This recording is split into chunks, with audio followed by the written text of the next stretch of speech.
बिस्मिल्लाहिर्रहमानिर्रहीम। नाज़रीन कराम, आप देख रहे हैं यूट्यूब चैनल सदाकत एट लॉ।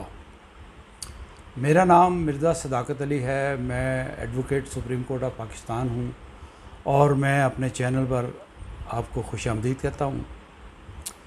शुरू करते हैं अल्लाह के पाक नाम से, जिसके कब्ज़े में हमारी जान है और जो हमें सबको रिज़्क़ देने वाला और पालने वाला है। आज एक फरमाइशी वीडियो बनाई जा रही है।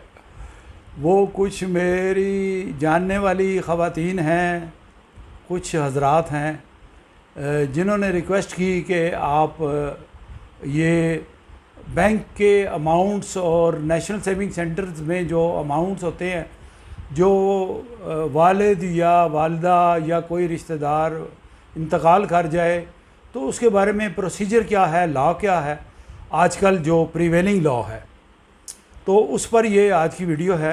वीडियो मुख्तसर है, मैं आपको बुलेट पॉइंट्स बताऊंगा और इस पर कमेंट करूंगा, प्रोसीजर आपको सारा समझा दूंगा, फिर आप समझ जाएंगे कि ये करना कैसे है।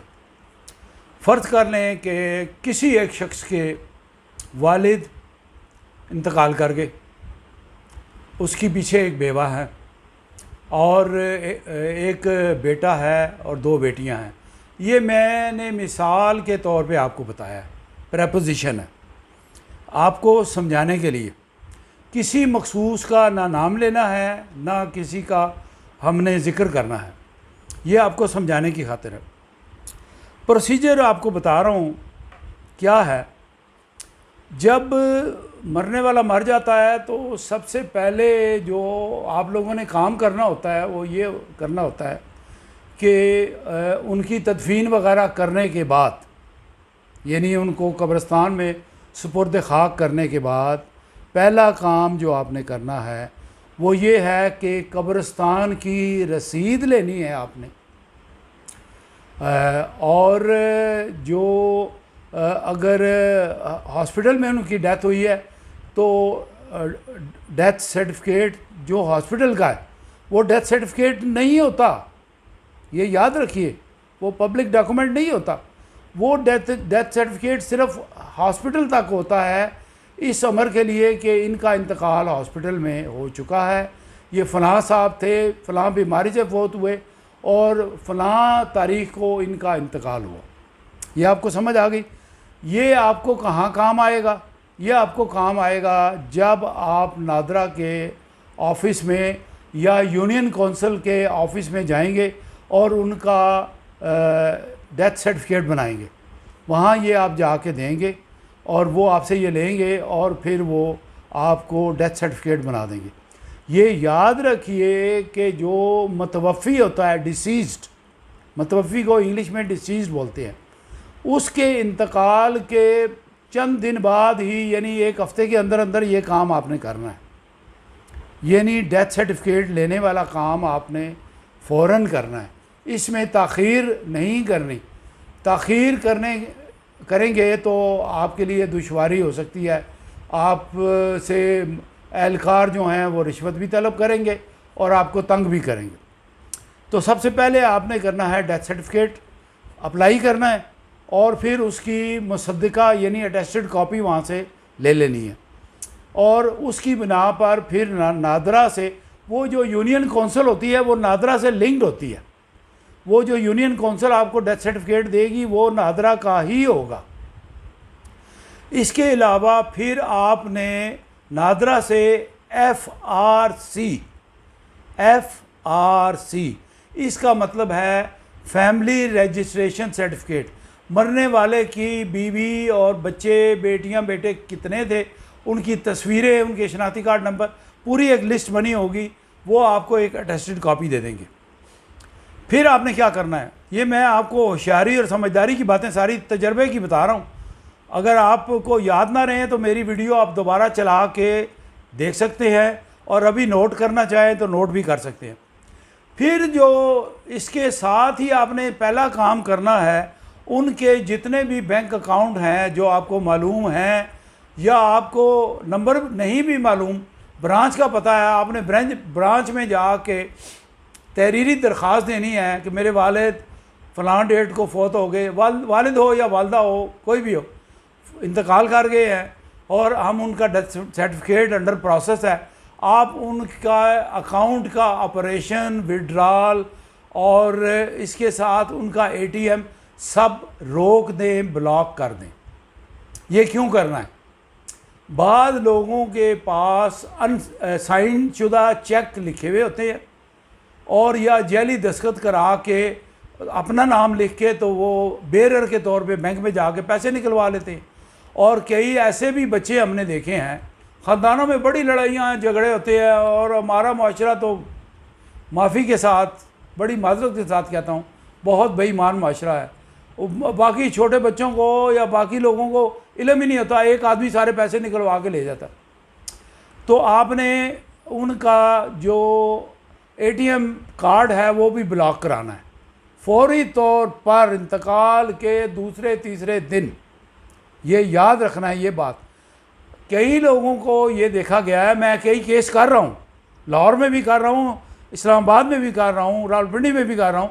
ऐसे होता है कि एक आदमी ने 2 शादियाँ की थी, एक बीवी के बच्चों को पता ही नहीं है और दूसरी बीवी जो है वो उसके पास शौहर रहता था और उसको बीमार हुआ तो उसने उसको कहा कि ये मेरा पिन कोड है तो जाके पैसे निकलवाओ और मेरी बीमारी पे लगाओ।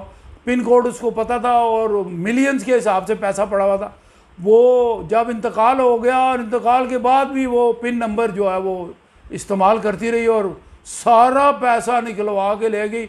और आखिर में जब कोर्ट में केस गया तो स्टेटमेंट दी कि मेरे पास तो अकाउंट में तो पैसे नहीं है। भाई अकाउंट में पैसे, मरने वाला जो जब उसको मौत वाक़या हो गई, जब वो चला गया उसी लम्हे उसकी विरासत शुरू हो गई। आपको तो विड्रॉ करने का हक ही नहीं था। तो आपने वहाँ से लेनी है स्टेटमेंट ऑफ अकाउंट कि उसके इंतकाल के बाद कितनी दफ़ा ये एटीएम से पैसे विड्रॉल हुई है। ये सारा बैंक के पास सीसीटीवी कैमरास में भी होता है और जो एटीएम विड्रॉल होती है वो स्टेटमेंट में भी आ जाती है। ये आपने एटीएम भी ब्लॉक करना है। ये बात बड़ी ख़ास बता रहा हूँ आपको, वरना आपके हाथ कुछ नहीं आएगा। इसके बाद एक सवाल काफ़ी लोगों ने मुझे किया है कि मिर्ज़ा साहब ये बताएं कि हमारी वालदा या वालिद जो हैं वो अपनी ज़िंदगी में नेशनल सेविंग सेंटर में उनके बहबूद सर्टिफिकेट थे या डिफेंस सेविंग सर्टिफिकेट थे या रेगुलर इनकम सर्टिफिकेट थे या और बड़े पेंशन बेनिफिट अकाउंट था उनका, बड़ी स्कीम्स है उनकी, माहाना आमदनी अकाउंट था, बहुत कुछ होता है, सब में अच्छा प्रॉफिट मिलता है, सबसे अच्छा प्रॉफिट नेशनल सेविंग में मिलता है। तो वो अपने फॉर्म में हमें नॉमिनी डिक्लेयर कर गए। अब नॉमिनी वो डिक्लेयर कर गए थे तो नेशनल सेविंग वालों ने पुराने ज़माने का एक कॉलम बनाया है नॉमिनी का और वो नॉमिनी को पैसे दे दिया करते थे। अब सुप्रीम कोर्ट के फैसले ने ये जो है मामला ख़त्म कर दिया। उन्होंने कहा है नॉमिनी का मतलब ये नहीं है कि वो सारी रकम वो ले जाए, जो रकम मतवफ़ी छोड़ के जाता है वो तमाम वारसों में उनके रिस्पेक्टिव मुकर्ररा इस्लामी मुहम्मदन लॉ की विरासत के तहत जो है वो पैसे तकसीम होंगे। जिस तरह जायदाद तकसीम होती है इसी तरह बैंक अकाउंट और नेशनल सेविंग के जो पैसे होते हैं वो भी इस तरह तकसीम होते हैं। नॉमिनी का आप ये समझिए कि वो अगर लिखा भी है तो वो इफ़ेक्टिव नहीं है। ये मैं आपको बड़ी वाज़ेह तौर पर बात बता रहा हूँ। अब मैं आपको बताऊँगा कि अप्लाई करने का तरीका क्या है। हमारी गवर्नमेंट ने पैसे खींचने के लिए, अवाम पर जुल्म डालने के लिए, अवाम का खून नचोड़ने के लिए ये नादरा के पास भेज दिया कि आप नादरा के पास जाएं और सक्सेशन सर्टिफिकेट वहाँ से हासिल करें। भाई ये तो कोर्ट का काम है, बयानात वगैरह, सबूत वगैरह सब कोर्ट ने करने। आप नादरा के पास क्यों भेज रहे हैं? नादरा के पास जाए तो वो 20,000 रुपया लेते हैं फ़ीस का, तो फिर अवाम के साथ बचत क्या हुई?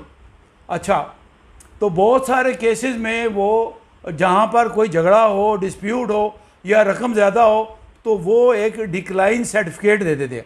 डिक्लाइन सर्टिफिकेट का मतलब ये है कि इनकारी सर्टिफिकेट, कि हम नहीं आपको सक्सेशन सर्टिफिकेट जारी कर सकते, आप जाएं कोर्ट में जाएं। डिक्लाइन सर्टिफिकेट वहाँ से लेके डेथ सर्टिफिकेट वहाँ से लेके, FRC फैमिली रजिस्ट्रेशन सर्टिफिकेट लेके, अपने शनाख्ती कार्ड लेके फिर आप जाके कोर्ट में अप्लाई करेंगे। कोर्ट में अप्लाई करेंगे, मैं जल्दी जल्दी सारी आपको प्रोसीजर समझा देता हूँ। कोर्ट में अप्लाई करेंगे, उसमें बैंक अकाउंट भी आता है, किसी भी बैंक का हो, बैंक अकाउंट भी आता है, उनके स्टेटमेंट ऑफ अकाउंट की नकल बैंक से जाके निकलवाएंगे। नेशनल सेविंग्स की तमाम स्कीमें आती हैं और प्राइवेट लोन्स जो है वो भी सारे आते हैं, और इसके अलावा कंपनीज़ के शेयर सर्टिफिकेट भी आते हैं। ये जो स्टॉक एक्सचेंज की लिमिटेड कंपनीज नहीं होती, इनके शेयर बाद लोगों ने ख़रीदे हैं, मैंने भी ख़रीदे हुए हैं, मेरे पास भी हैं, अक्सर लोगों ने ख़रीदे होते हैं। वो शेयर पे आपको प्रॉफिट भी मिलता है, ये समझिए कि आपने इन्वेस्टमेंट की है। वो शेयर भी आपको सक्सेशन सर्टिफिकेट के हिसाब से, तरीके से विरासत में आते हैं, और बतौर वारिस उनकी तकसीम भी ऐसे ही होती है जैसे विरासत की तकसीम होती है। अब मैं आपको आखिर में बताता हूँ प्रोसीजर क्या है। ये सारे डॉक्यूमेंट यानी डेथ सर्टिफिकेट, FRC और नादरा का डिक्लाइन सर्टिफिकेट, ये आप लेकर कोर्ट में जाएंगे, अपनी मर्ज़ी का, अपने ताल्लुक़ का कोई एक लॉयर एंगेज करेंगे। लॉयर को आप सारी चीज़ें, बैंक स्टेटमेंट, एक अकाउंट है तो जब, नेशनल सेविंग का है तो जब, या एक से ज़्यादा बैंकों में, बाद लोगों के 4-4, 5-5 बैंकों में मुख्तलिफ अकाउंट होते हैं, वो सारी स्टेटमेंट्स लेके आप अपने लॉयर के पास जाएंगे और उनको बताएंगे ये हमारे वालिद का डेथ सर्टिफिकेट है, ये उनका नाम था, ये एड्रेस है, और तमाम वारसों के नाम देंगे। अव्वल तो वारसों के नाम वो जो FRC होता है, फैमिली रजिस्ट्रेशन सर्टिफिकेट, उसमें लिखा होगा। अगर वो नहीं लेकर गए तो आप ज़बानी तौर पे जाके बता सकते हैं। लॉयर को एंगेज करेंगे, वो अपनी फ़ी चार्ज करेगा, वो कोर्ट में केस फाइल कर देगा। कोर्ट में केस फाइल करने के बाद सबसे पहला जो काम होता है, अदालत डॉक्यूमेंट की पड़ताल करने के बाद, वेरिफिकेशन करने के बाद, इश्तहार अखबार का नोटिस होता है। इश्तहार अखबार होता है कि एक आम से इश्तहार में, अखबार में इश्तहार चला जाता है और उसकी कुछ फ़ीस होती है 2000 या 4000, वो आपको कोर्ट में ही जमा करानी पड़ती है। वो इश्तहार हो जाता है। इश्तहार का मतलब है कि अगर कोई, उसने 2 शादियाँ की है या उसके और कोई वारस हैं, दूसरे शहरों में रहते हैं वगैरह वगैरह, सब का नाम लिखना पड़ता है। किसी का नाम छुपाना नहीं है। अगर आप एक बीवी है, एक बीवी की औलाद है, तो आप उनके वालिद साहब ने 2 या 3 शादियाँ की हैं, तो बाकियों के नाम नहीं छुपाने। अगर आप नाम छुपाएंगे तो आप एक जुर्म का इर्तिकाब करेंगे। ये मैं नसीहत की बात बता रहा हूँ, नाम नहीं छुपाना। उनके नाम भी लिखने हैं, उनको भी नोटिस जाएगा, उनमें भी विरासत तकसीम होगी। अगर एक ही शादी है तो फिर आपके अपने बहन भाई हैं। बाज़ दफ़ा एक शादी में भी बहन भाई जो होते हैं आपस में, उनका इख्तलाफ होता है। अच्छा, अब मैं आपको कुछ बातें बताना चाहता हूँ।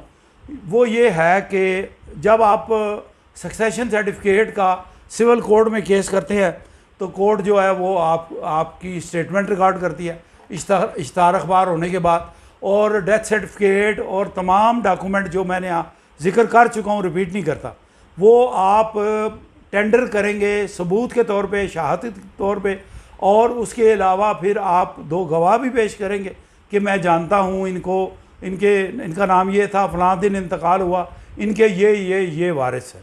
ठीक होगी बात। स्टेटमेंट रिकॉर्ड करने के बाद बाकी जो बहन भाई होंगे उनकी तरफ से भी जवाब आ जाएगा कि जी हमें अलहदा सर्टिफिकेट दे दें, हमारा हिस्सा अलहदा कर दें, या एक ही को दे दें इजाज़त। हम इजाज़त देते हैं, जो पिटिशनर है जिसने मुकदमा दायर किया है वो रकम वसूल करके हमारे शेयर हमें तकसीम कर दे। अगर तो वो भाई या वो औरत या जो भी है वो दयानतदार है, आपको उस पर पूरा भरोसा है, तो वो ठीक है, वो कर सकती है। और ये याद रखिए कि अगर कोई बहन या भाई बैरून मुल्क है तो उसको बैरून मुल्क से स्पेशल पावर ऑफ अटॉर्नी भेजनी पड़ेगी, और स्पेशल पावर ऑफ अटॉर्नी की बुनियाद पर उसका स्टेटमेंट रिकॉर्ड होगा अटॉर्नी का। और अगर आपको किसी पर एतमाद नहीं है, किसी भाई पर, बड़े बड़े बेईमान लोग भी होते हैं, और उसमें आपको जो मैं नसीहत की बात कर रहा हूँ कि अगर आपको ये ख़दशा है या डर है या इम्कान है कि मेरा भाई जो है वो अटारनी अगर दी तो पैसे निकलवा के खा जाएगा, तो फिर हरगिज़ अटारनी ना दीजिएगा। फिर अपने किसी एतमाद के बंदे को अटारनी दीजिएगा और उसमें ये लिखिएगा कि इसको अलहदा सर्टिफिकेट जारी किया जाए। ये सर्टिफिकेट मिलने के बाद जो है वो रकम निकलवा कर मुझे दे। तो ये तरीक़ाकार है सक्सेशन सर्टिफिकेट का। इसमें बैंक्स भी आते हैं, नेशनल सेविंग भी आता है, कंपनीज़ के शेयर्स भी आते हैं, और ये याद रखिए प्राइवेट लोन्स भी आते हैं। लोगों ने लिखा होता है ना स्टाम्प, यानी कर्जा देने का स्टाम्प, किसी ने 5 मिलियन किसी को दिया है, किसी ने 2-2 4-4 करोड़ रुपया दिया होता है लोगों को कर्जा मुनाफे के लिए या वैसे कर्ज के लिए दिया होता है, तो वो भी इसी सक्सेशन सर्टिफिकेट में लिखा जाएगा और उसकी भी तकसीम विरासत के तौर पर होगी। तो आज के लिए बस इतना ही था, सक्सेशन सर्टिफिकेट का आपको बता दिया है। और जब आप सक्सेशन सर्टिफिकेट की रकम लेने अपने नेशनल सेविंग सेंटर जाएंगे तो वो अदालत से अटेस्टेड नकल आर्डर लेकर जाएंगे, तो वो अपना प्रोसेस मुकम्मल करने के बाद वो नेशनल सेविंग सेंटर हो या कोई बैंक हो या कोई कंपनी हो, वो आपको वो रकम जो है आपके हिस्से की वो आपको देगी और ओरिजिनल सर्टिफिकेट आपसे वो वापस ले लेंगे। बेशक आप उसकी फ़ोटोकॉपी रिकॉर्ड के तौर पर अपने पास रख लें, लेकिन ओरिजिनल सर्टिफिकेट आप उनको वापस देंगे और ओरिजिनल सर्टिफिकेट दिए बगैर आपको रकम नहीं मिलने वाली। आज के लिए इतना ही था। मिलेंगे फिर किसी नए सब्जेक्ट के साथ, नई प्रपोजिशन के साथ। आपसे इजाज़त चाहते हैं। अस्सलामु अलैकुम।